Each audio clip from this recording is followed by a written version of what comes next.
fight for peace, not for war. Dahil ang war, negosyo, business, lahat masisira.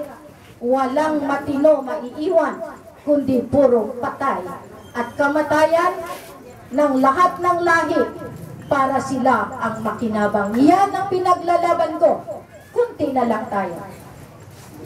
Kaya nga, kung nandito ang mga kapatid kong politiko, pasensyahan tayo dahil ang libro namin, 476 pages, submitted to the House of Congress, House of Senate, DFA, PhilConza, alam ni Pinoy yan. At alam niya ngayon na ang Queen ay hindi lang Queen, kinikilala ng buong mundo. Kaya nga bumalik ako dito, alam ko umiyak ang kapatid ko. Sinabi ko sa kanila noon, dahil maliit pa ako, malis na ako sa kanila. Nagagalit sila dahil bakit Muslim ang nakatira sa pamamahay ko? Bakit nag-asawa pa ako ng isang Muslim? Hindi nila naintindihan. Kaya nga hiningian ko sila ng paumanhin dahil sinabi ko sa kanila, kung maaga ako lumisan sa inyo, may dahilan. Pero hindi ko kayo iniiwanan. Kaya nga kahit saan sa mundo ang panulino, nakaakibat yan sa pangalan ng Abdurrajak. Dahil ang panulino Abdurrajak, Ilonggo at Maguindanao ang sasakip sa Mindanao. Alam ko, noong 11-11, kung nandito ngayon sila Ustaz Ali, lahat ng grupo, Baikan, Parida, lahat kayo, Jonathan Pinid Lumawan, Danny Macalaw, Baba Sumimba, Major Pangilayan. You know how painful for me. Hindi ako ang nangolekta. Tandaan nyo yan. Bawat sentimo na iniipot ko, ginagamit ko sa misyon. Kung alam nyo yan. Lumalakad ako sa ibang bansa. Walang pera. Walang makain. Sumasakay ng bus. Ngayong araw, nasira ang aming sasakyan. Pero anong sinabi ko kay Raja Mamay? Tayo ay hari at reyna ng pobre. Tara na, mag-akupar ako ng grant. Magkano pera mo ngayon? 1,000. Okay lang yan, akuparin ko ang grant.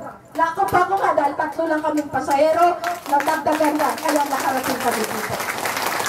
Hihintayin ko ba ang marangyang sasakyan para lang maabot ko kayo? Hindi.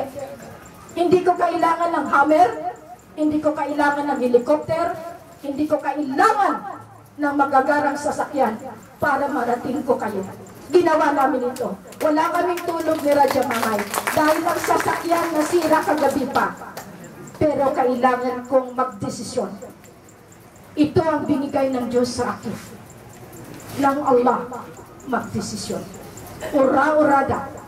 Kapag nabibinbin ang buhay ng aking kapatid na Bangsamoro Islamic Freedom Fighter, alam ni Kaka, umrakato yan. Pinaglalaban ko siya kahit saan sa sulok ng mundo.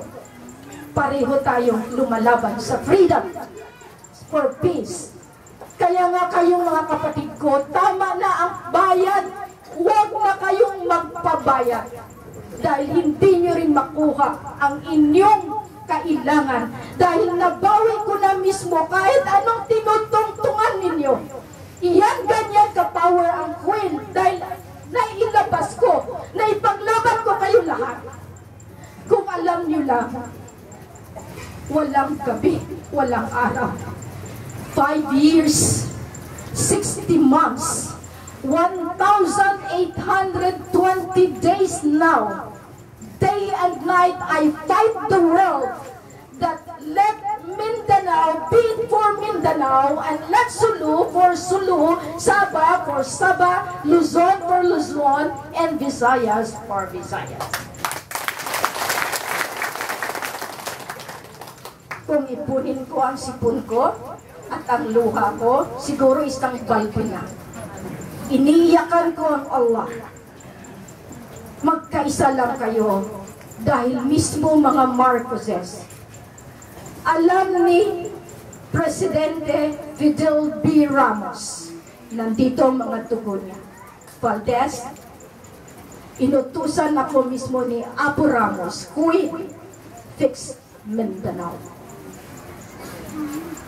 Kung alam nyo na wala akong iniiwanan sa inyo, kalaban man, kung ayaw nyo ako tanggapin, wala kayong magawa. Ako pa rin ang queen.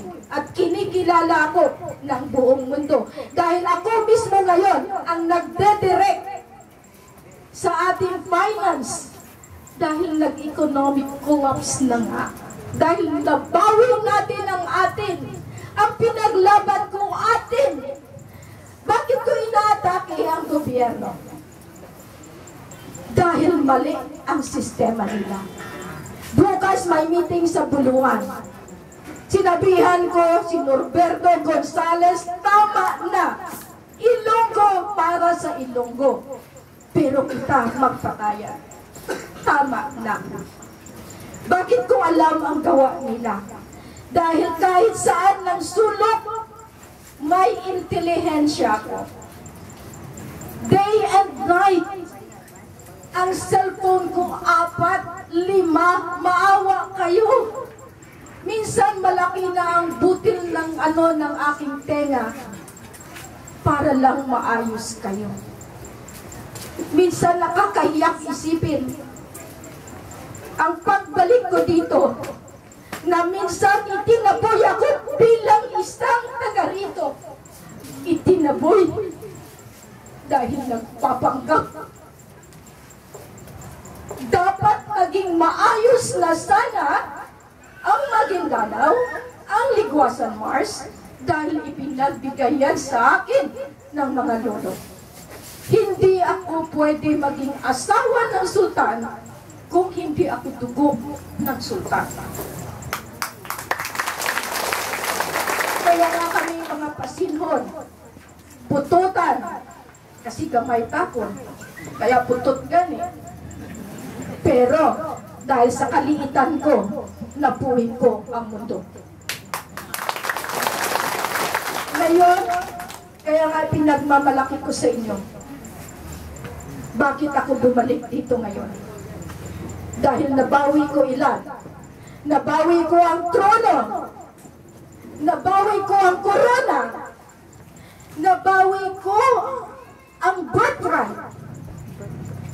At nabawi ko ang ating kalupaan para sa lahat. Maraming nagsasalita silang daw ang may-ari. Marami silang dokumento. Maraming nagtitext sa akin dito. Kaya nga yung mga tao ninyo, Baikan, Parida, tama na. Tama na. Hindi nyo kayanin ang mundo. Hindi nyo kayanin ang gobyerno. Sana magtulungan kayo at huwag na kayong mag-text ng pangit sa cellphone ko dahil hindi na iyan ang trabaho ko. Kung may problema kayo, tuwag kayo sa mga kasama ko. Ngayon, meron na tayong kwento for tribal, kwento for Islam, kwento for the business sectors, lahat ito. Ito ngayon, kapatid ko, nagtitext. Nakikinig. Pakinggan ninyo. Pero, namatay. Sorry. Dahil ngayon, tinanggap nila na si Inday Helen Galit, taga-Takurong, nabuntis ang nanay ko sa Ligwasan Mars, sa Udtong. Dira ako nagdako. Diri sa Kalian, nag-eskwela, ginalakat ko Kalian, Takurong, para lang maka-eskwela.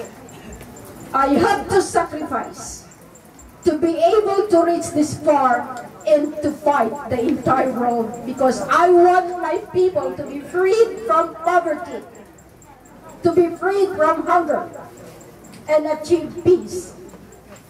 Kaya nga sana, makinig kayo lahat. Iwasan na ninyo ang pagsuporta sa mali. Maraming politiko, alam niyo ba kung saan yung pera na yan? Yan mismo din ang nagsusuporta sa akin. Kinalaban ko na sa ICJ ruling ko, Global Peace Loving Family, Anwar Aziz. Lahat ng maharlika, alam niyo yan. Ang pera funder, alam din nila na hindi ako pumapayag sa suhol. Hindi ako pumapayag ng pera, ipapatay kayo lahat dito. Kaya nga, bawat may news sa BIFF, umaarangkada ako. Bawat news ng MILF, dinidefense ako dahil hindi naman kayo lahat kasama sa framework. Si Kaka Normie Suari, ang matanda, dahil ang naglalaro ang bata, si Abdul Kahim. Kaya nga sinasabihan ko lahat na naglalaro na MNLF, wala nang MNLF, wala nang MILF, nandiyan na ngayon ang BIFF, sumunod kayo kay Lolo Kato. Sumunod kayo sa matanda. Dahil yung matanda na Normie Suari na sa akin din. Bakit? Dahil alam niya na ito ako. Lumalaban nang hindi niya natapos. At yan ang ipapatunay ko sa inyo na sa sulong, iniintay nila ang babae na makapagbigay ng tunay na kapayapaan. Siyempre, nandito ang apo. Pero ang babae na yan inantay ng buong mundo para lumabas. At nagkataon, taga-Takurong Pagid. Mag-away pa ka mo, Kristiyano kang Muslim? Kung mag-away ka mo, subong masiling na lang ako. Sige, patyanay ka mo, para gamay na lang buligan ko. Tama! Dahil masakit na eh. Masakit na sa akin. It is painful on my part now to be asking you, stop the war. Now the political government, may mga politiko nagpipinance niyan para mag-away. Dahil may rason, para may basihan, may meeting bukas. Para ma-implementa nila ang Bangsamoro Basic Law. Pero, may sasabihin ako sa inyo. Ang gobyerno, political government, nandito. Ang military nandito. Lahat nandito. Pero, ang king and queen, nandito. Anong magawa ngayon ng gobyerno? Sige nga. That is the biggest gift na binigay ng Allah sa atin. Dahil nasurpas ko lahat-lahat. Kaya nga ang Marcoses na totoo na sa atin. Ang Talyano na totoo na sa atin. Ang Kiram nandito sa atin. Ang Diazes na pinagkatiwalaan ni Jamalul Kiram na sa atin. Kaya nga inipon ko yan lahat. Kaya nga kung sino pa ang nagbibenta ng mga dokumento diyan at nagsasabi na sila ito, Jonathan Pinit Lumawan, Rocco, huwag niyong sabihin na kayo dahil nag-order na ako, hulihin kayo. Kung sinong nagpapanggap at naglalako ng dokumento at nangongolekta sa Mindanao, huhulihin ninyo. May National Liberation Front na tayo para ma-implementa ito. Alam ni Pinoy, sinabi ko sa kanya, one Mindanao, 80,000 mujahidin, 50,000 mujahidin ng Maguindanao, National Liberation Front, 75,000. I surpass the strength of the armed forces of the Philippines. Kaya alam ng ating mga kapatid na sundalo, alam niyo ba, may chismis, walang sweldo sila ngayon. Delay. Totoo yan. Totoo yan. Kahit ngayon, magsabi kayo, walang sweldo ang mga teachers. walang sweldo ang military. Bakit kaya? Dahil inipon ko lahat na ng pera. Babalik kayo sa akin.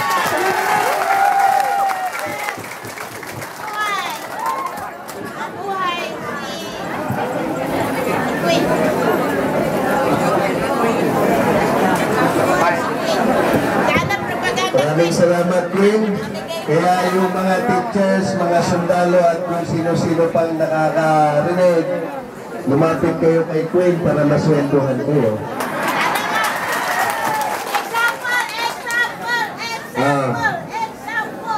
So, may sumigaw dito, example daw. Hindi ko naman alam kung ano yung example. Baka ang ibig niyang sabihin, sana may sample ng darating. No? Pero wala pa man ngayon. Maghintay muna tayo ng konting panahon. No? So, puro na lang pera, wala sample. papakilala ko sa inyo at magbibigay kahit konting mensahe yung Ambassador to the United Nations, Ambassador to the United States of America, walang iba kundi si Dato Epperson.